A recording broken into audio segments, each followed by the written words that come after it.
The English cultural identity is under attack, and if there's nothing done soon, it might crumble forever.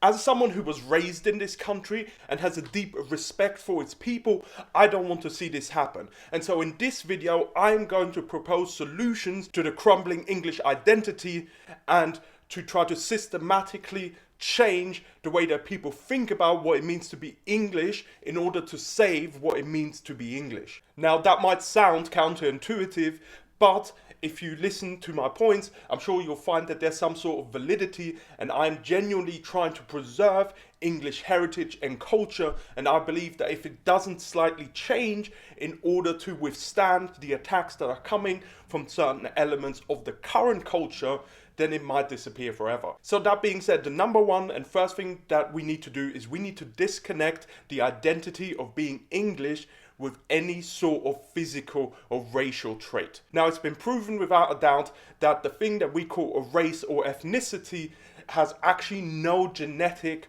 or biological bases. Now, we use these definitions to try to somewhat group people together. So in the case of England, for example, or being English, in terms of a racial or biological identity, most people who would refer to themselves as English think that they are English because they are direct descendants, biological descendants, of the people, the Anglo-Saxons. The Anglo-Saxons being a Germanic tribe, a large Germanic tribe that came over from the current lands that are Germany and settled this country. Now, there's a problem with that though.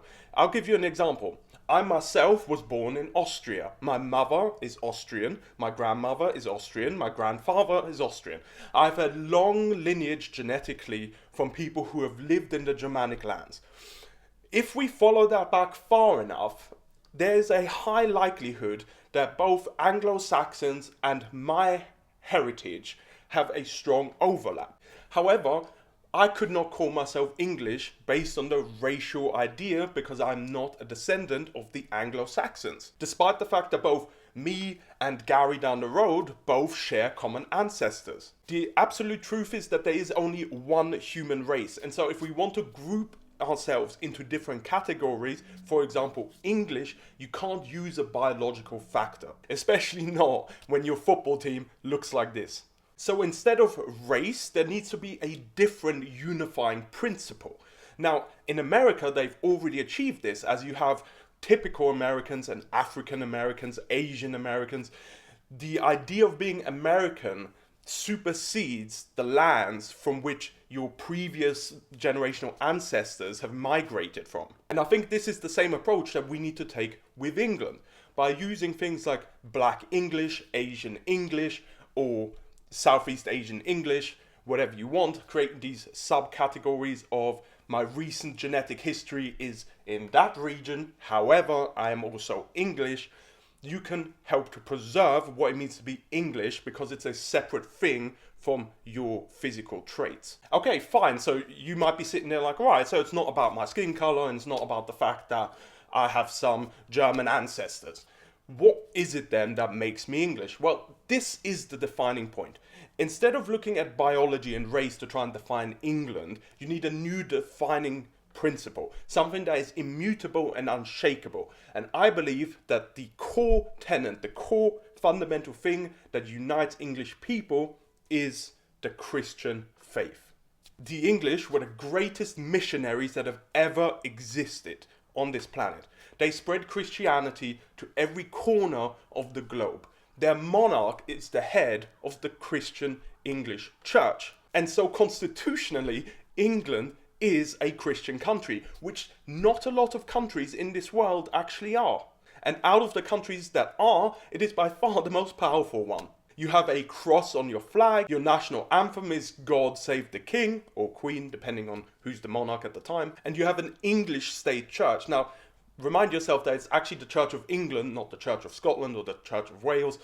So, fundamentally, being English is tied together with the faith of Christianity. And the reason that this is important is because the principles and behaviors that the English people have become known for all across the world, like their openness and their respect-worthiness and politeness. Now, obviously, not all English people are like this, but this is what English people are generally known for across the world. These sort of character traits that are really admirable.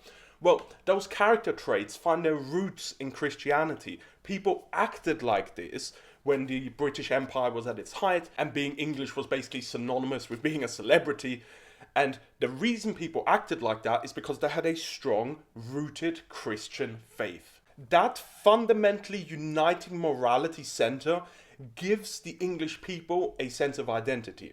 And it will allow you to disconnect the idea of being English from being a white dude, and it will allow you to incorporate all the people who are different skin colors or have ancestral heritages from different lands, but they were born here, for example, or they migrated here and obtained citizenship, who want to become truly English. Because if you're telling these people who were born here and have British citizenship and they live in England, or the people that migrated here and have British citizenship now, that they can't be English, guess what? They will try to create their own sub-identities, and then they won't assimilate with the English people because they feel like the English people have rejected them. They said, no, you can't be one of us. And then you're sitting there in a country filled with people who don't want you to assimilate. But the Christian faith bridges this, because Jesus taught us to love our neighbor as ourselves.